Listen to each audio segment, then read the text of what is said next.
आई, काकी उठो, मैं पूड़ियाँ लाई हूँ।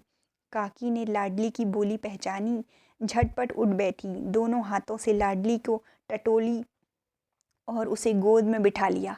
लाडली ने पूड़ियाँ निकाल कर दी। काकी ने कहा, क्या तुम्हारी अम्मा ने दी हैं? लाडली ने कहा, नहीं, यह मेरे हिस्से की हैं। काकी पूड़ियों पर टूट पड़ी। 5 मिनट में पिटारी खाली हो गई। लाडली ने पूछा, काकी पेट भर गया?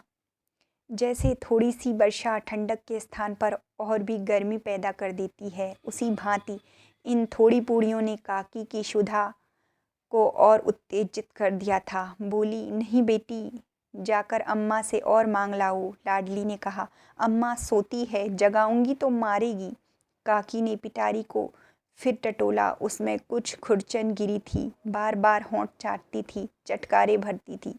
हृदय मसोच रहा था कि और पूड़ियाँ कैसे पाऊँ।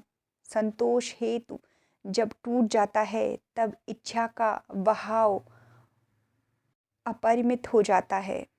मतवालों को मद का स्मरण करना उन्हें मदांग बनाता है।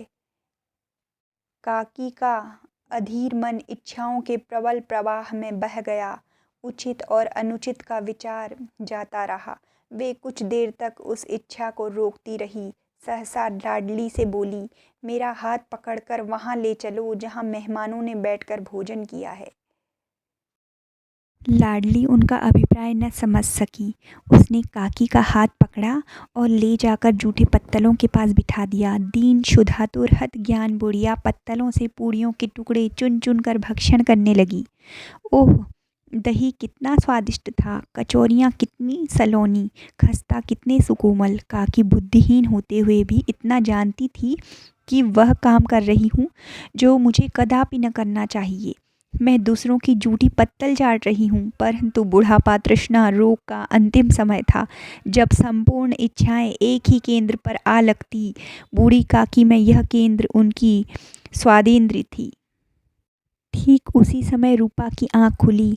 उसे मालूम हुआ कि लाडली मेरे पास नहीं है। वह चौंकी, चारपाई के इधर उधर ताकने लगी, कहीं नीचे तो नहीं गिर गई। उसे वहाँ न पाकर वह उठी तो क्या देखती है कि लाडली जूठे पत्तलों के पास चुपचाप खड़ी है और बूढ़ी काकी पत्तलों पर से पूड़ियों के टुकड़े उठा उठा कर खा रही है। रूपा का हृदय सन्न हो गया। एक ब्राह्मणी दूसरों की जूठी पत्तल टटोले, इससे अधिक शोकमय दृश्य असंभव था। पूड़ियों के कुछ ग्रासों के लिए उसकी चचेरी सास ऐसा निष्कृष्ट कर्म कर रही है। यह वह दृश्य था जिसे देखकर देखने वालों को हृदय कांप उठते थे। ऐसा प्रतीत होता मानो जमीन रुक गई, आसमान चक्कर खा रहा है, संसार पर कोई आपत्ति आने वाली है। रूपा को क्रोध न आया।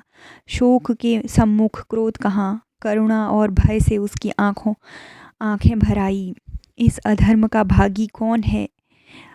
उसने सच्चे हृदय से गगन मंडल की ओर हाथ उठाकर कहा, परमात्मा, मेरे बच्चों पर दया करो। इस अधर्म का दंड मुझे मत दो, नहीं तो मेरा सत्यानाश हो जाएगा।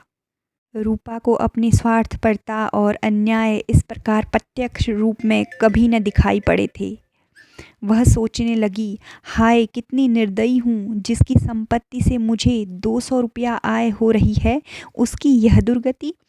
और मेरे कारण, हे दयामय भगवान, मुझसे बड़ी भारी चूक हुई है, मुझे क्षमा करो।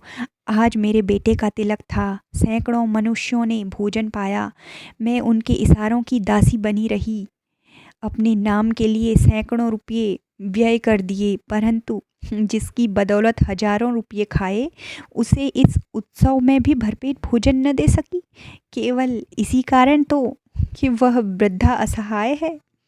रूपा ने दिया जलाया, अपने भंडार का द्वार खोला और एक थाली में संपूर्ण सामग्रियां सजाकर बूढ़ी काकी की ओर चली। आधी रात जा चुकी थी। आकाश पर तारों के थाल सजे हुए थे और उन पर बैठे हुए देवगण स्वर्गीय पदार्थ सजा रहे थे, परंतु उसमें किसी को वह परमानंद प्राप्त न हो सकता था जो बूढ़ी काकी को अपने सन्मुख थाल देखकर प्राप्त हुआ। रूपा ने कंठारुद्ध स्वर में कहा, काकी उठो, भोजन कर लो, मुझसे आज बड़ी भूल हुई। उसका बुरा न मानना, परमात्मा से प्रार्थना कर दो कि वह मेरा अपराध क्षमा कर दे। भोले भाले बच्चे की भांति जो मिठाइयाँ पाकर मार और तिरस्कार सब भूल जाता है, बूढ़ी काकी वैसे ही सब भुलाकर बैठी हुई खाना खा रही थी। उसके एक एक रोए से सच्ची सदिच्छाएं निकल रही थी और रूपा बैठी स्वर्गीय दृश्य का आनंद लेने में मग्न थी।